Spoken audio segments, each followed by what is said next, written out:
Hello, my lovely class.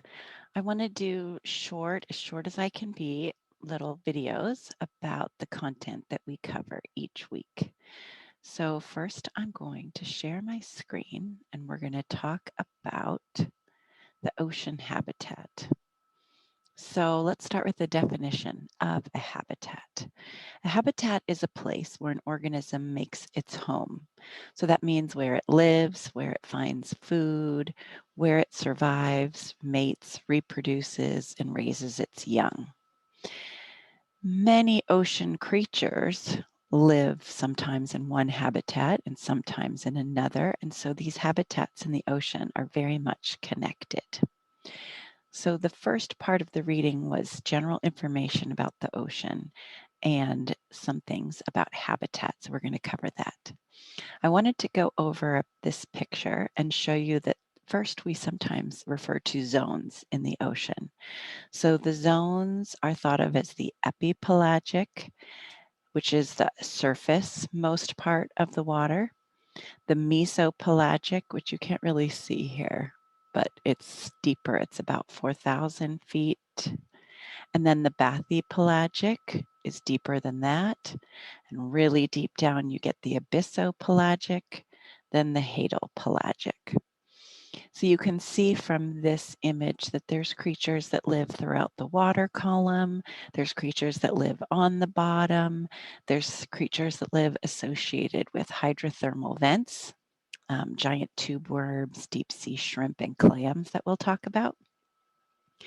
So there's an incredible amount of diversity in the ocean.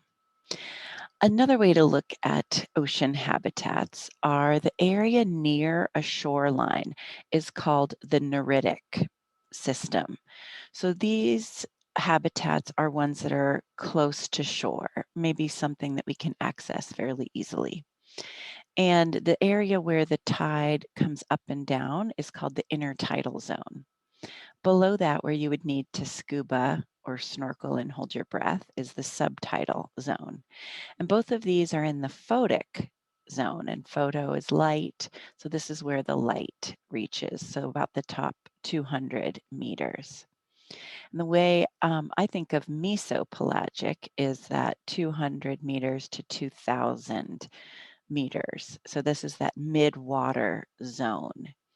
But it's also called the bathypelagic zone. So it's this water column. It's everything that lives in the water as opposed to on the ground. And then below that is the abyssal and then the hadal again. And everything below about 200 meters we think of as dark, the dark area. So there's not sunlight from the surface that can reach down there. But there are systems where nutrients are used, for example, those hydrothermal vents. So this is everything down in here is the deep sea system. Anything that lives on the bottom is called the benthic realm. And the littoral zone is this area of the intertidal and subtidal. So I'm going to stop sharing my screen and just look at some images from the reading.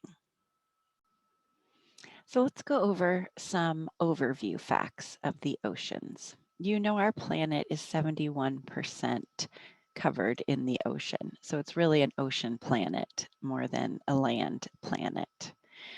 And we have lots of ocean basins. The ocean size differs if you look at a globe. The Pacific Ocean is really the biggest ocean. And here we have the Atlantic, the Indian, the Arctic, and the Southern Ocean. Percentages of the Earth's water in various locations here. You can see how much bigger the Pacific is than any of the other oceans. 2% of the Earth's water is in ice, 0.6% is in groundwater, and only 0.01% is in the atmosphere, lakes, and rivers. So in terms of area, here's the area of the different oceans. And this textbook has some interactive videos and things that you can watch as you go along. The continental margin is that region where the land and the ocean meet. So it can also be a division between the continental crust and the oceanic crust. If you ever took a course in geology, you might remember all the tectonic plates and the plate boundaries.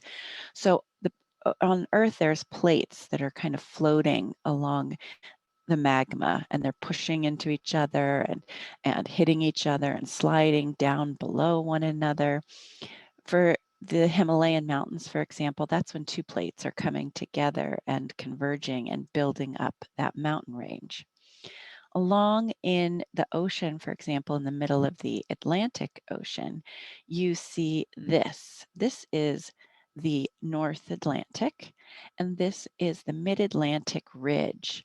So it's basically an underwater volcano, and it's a line that's along the entire center part of the Atlantic where magma slowly comes up and comes out on both sides of this kind of fissure in the plates and settles down and cools. And this is really what's actively moving the plates apart and separated those two continents. So lots of activity under the ocean. And you can click on these buttons on the bottom to get to the next part. And here it talks about marine provinces. So this is pelagic and benthic zones. Pelagic, again, is in the water column, and benthic is anything on the bottom. Neritic is anything from the low tide to the shelf break, and oceanic are things that live farther offshore. And then here's how we divide it based on depth, as I talked about earlier. So lots of different ways to categorize. Scientists love categorizing certain areas, and it's based on the amount of light, or it could be based on the depth, or it could be based on the processes that are happening there. Mapping the seafloor is what we talk about next, and there's the process of measuring the depths is called bathymetry. And these measurements were first made through soundings where they actually used a weighted line, and they waited until they could feel that they were at the bottom, and then they recorded the depth. Obviously, that's not possible in some areas of the ocean. And as oceanography really expanded in terms of what we knew and what was recorded as technology advanced. So now we use sonar, sound navigation and ranging technology to map, and the boat as it moves along puts out an acoustic pulse and then has a signal that's after it hits the bottom, comes back to the boat, and they can measure the depth based on the time it takes and the velocity that they know sound moves through water. We also use eco sounders now, and they give the depth directly under a ship's path. So ships have been able to, really do a lot of cool mapping of the oceans. And so we get maps like this showing the various ridges underground or under the water. Sorry.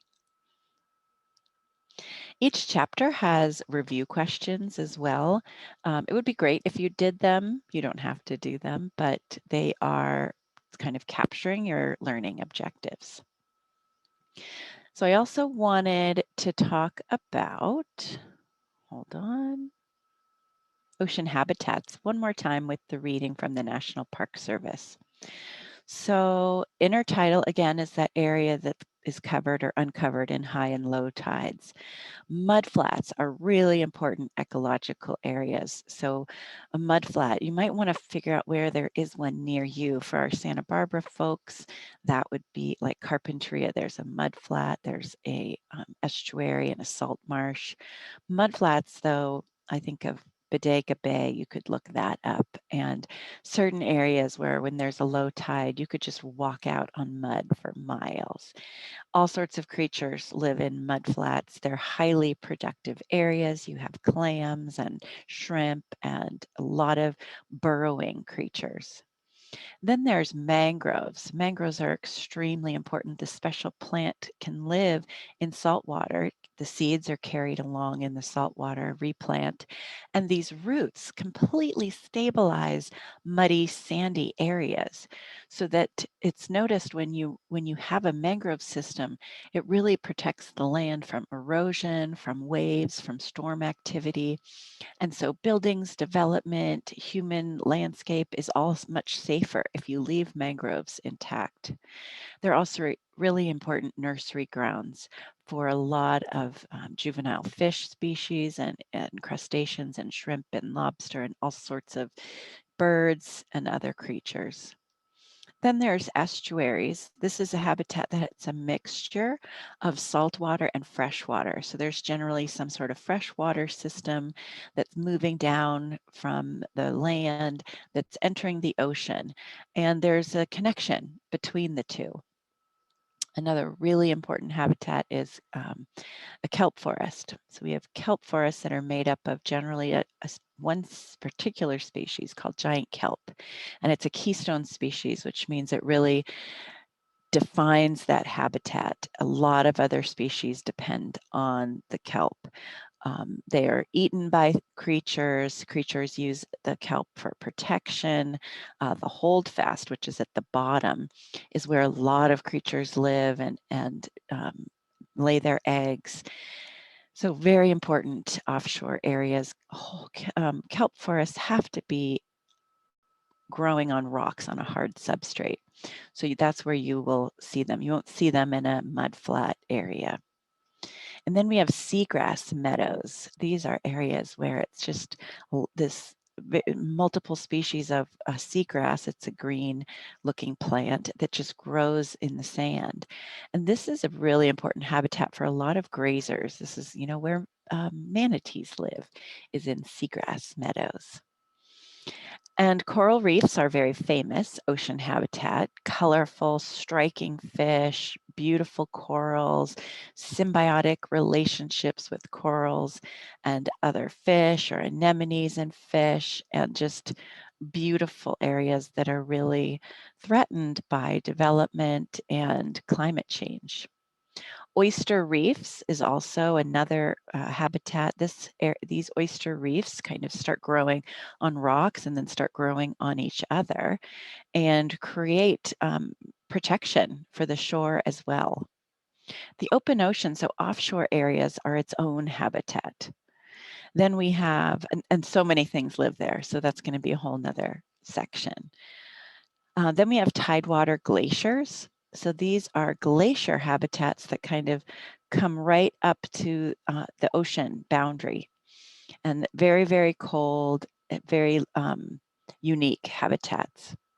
And then we have salt marshes. So this is a crucial habitat. They're suffering because of development. So a lot of, let's say, San Francisco Bay and many cities were built by putting land, taking the land that was this marshy grass, flooded at high tide and a little bit less flooded at low tide areas, and filling it up with dirt from other areas so they could build on it. So salt marshes are extremely important. And then the last recap for this week was these marine mammals.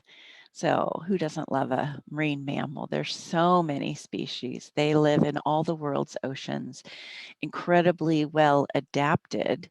But like all mammals, like humans, they all have live birth. They give live birth, the females. They all nurse their young, and they all have hair. So those are the three qualities of a mammal. Maybe not that much hair, maybe a few projections, but those are the qualities. They also care for their young. They're very social creatures for the most part, and they are also at risk of being hunted or having their habitat affected by humans and by climate change. So this is some examples of some of the very vast and diverse group of marine mammals, and they're considered marine because most of their food, 95 to 100% of their food source, comes from the ocean. And I say 95 because there's every once in a while that, maybe they eat something that they find um, in the ocean that's not from the ocean, but I would say it's probably closer to 100% of their food is found in the ocean. And that's where they give birth, and that's where they sleep, and that's where they live. Even polar bears are considered marine mammals. So I hope that you take some time to click on each one of these, learn about these various species, and thanks so much for listening.